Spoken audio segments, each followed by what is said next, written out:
Thank you for joining us today on Adopt a Friend.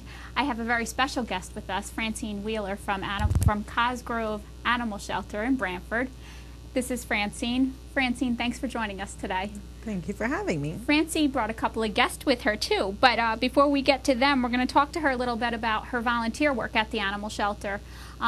First, can you tell people where the Dan Cosgrove Animal Shelter is located? Sure, it's on Main Street in Brantford, up close to the Chowder Pot, Okay. right by the recycling center. Okay, great. And how long did you volunteer there for? For about 3 years, my son and I would go once a week on Thursdays.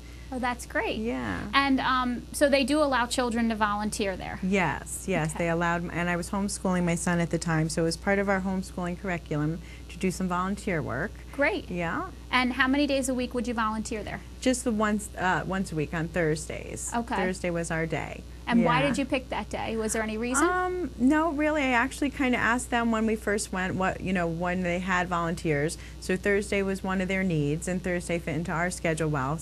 We were homeschooling, so our curriculum was, loose, and we could adjust it. Oh, great. Yeah, so it just worked out for everybody. What motivated you and your son to want to do that?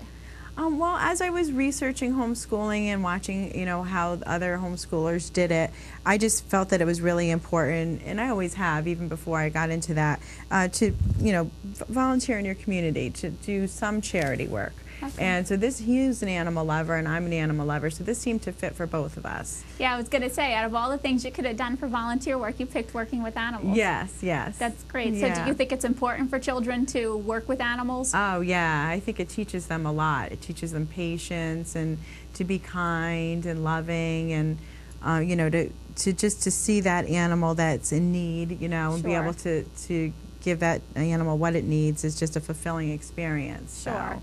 Now, what were some of your responsibilities there at the shelter? We would walk the dogs. We tried to get every dog out for a good walk, and we would clean their kennel cages. Okay. And we'd also go into the cat room, and we would feed the cats or clean the cat cages. Oh, that's great. Whatever really needed. The most important thing, we wanted to get those dogs out for a good walk. Okay. And get their kennels cleaned. And then whatever time allowed for it, we would just do additional things. They were wonderful there for us. With us. Now, a lot of people that are from Brantford may never have visited the shelter, which is why I asked you to tell where the location was. Mm-hmm. I was there recently, and I hadn't been there in quite some time, and I saw the difference of what the new shelter looked like. Yes. There's dog beds, and there's a cat play area, and yeah. It's really beautiful. For an animal shelter, I've told everybody about how beautiful it is there. Yes, it's very comfortable for the pets there. Very comfortable. It's like a little hotel. Yes, it is. Yeah. Now, would your son have certain responsibilities because he's a child back then that he wouldn't have to do or he would have to do? He could do it all as far as being in the animal shelter. Yep. No, he could do it all. I would always make sure when we first arrived, if there was any new dogs or any, it was really primarily the dogs. The cats we didn't have to worry about as much. But if there was anyone that maybe he shouldn't handle that could be a little bit dangerous, we would err on the side of caution, and I would either walk those dogs or we wouldn't walk that particular dog. Usually either there weren't any or there might have been one. Sure. Or something like that. Most of the dogs we were able to both walk them and really do everything that had to do with taking care of them there. Now, do you know at the shelter, did they or do they do any fostering programs, or is that not something? Absolutely, yes. They're very, very much in favor of you. They think it's a good idea to try fostering first, to bring that animal into your home, to see how it gets along with your other animals, if you have other animals, how it gets along with the family members, how it just gets along in your home environment. Some people have a very busy home environment, a lot of kids coming and going. Yeah. Other people have a quiet home.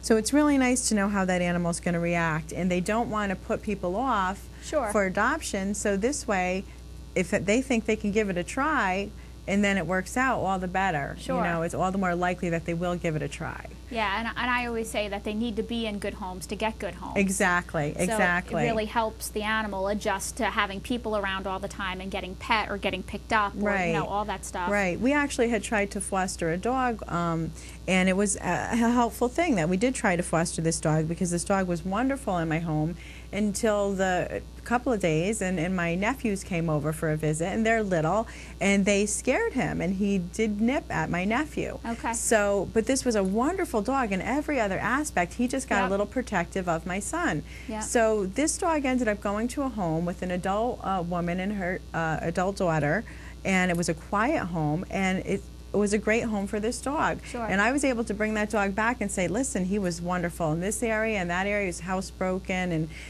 just a very loving dog, just not good with little kids, Sure. not good with surprises. Yep. And so they were able to find a home that fit that dog, just from my That's trying to great. foster that dog. And that's important. I think it's really important to learn as much as you can about the animal Yes. before you are trying to adopt it out, because so many Right. people have questions about dogs too. You know, do they have food aggression, or, you know, did they live with Right. other cats? And, you know, that's another important point we were talking before we came on the air is people who may decide that the dog or the cat didn't fit into their home anymore.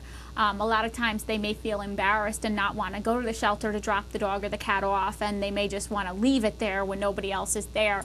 And it's better for the animal, and it's better for the people who work at the shelter if you do go in and do tell them, you know, the animal was great with my son, or the animal was great with the cat, but the Right. animal didn't do so well in this other area, so that they can make a good decision when they're trying to place the animal in a home. Absolutely. It makes that animal that much more adoptable. So the more information that they can get on any pet that's left there, all the better. It's best not to just leave a pet. So please, you know, if you're going to leave a pet, it's okay. They want you to do that if that's what Yeah. you need to do. But please give as much information as you can, because that's going to help that pet find a home Now, that have you much ever faster. had anybody call anonymously and say, you know, there was a dog left outside, black one, and I just wanted to tell you that the reason why it was there was because, you know, it nipped at my 2-year-old, or anything like that? Yeah, they have kind of covered the gamut, actually, Okay. you know, from people just simply leaving the dog or cat, or with no information, to people saying, you know, yes, I dropped a dog off because of this reason.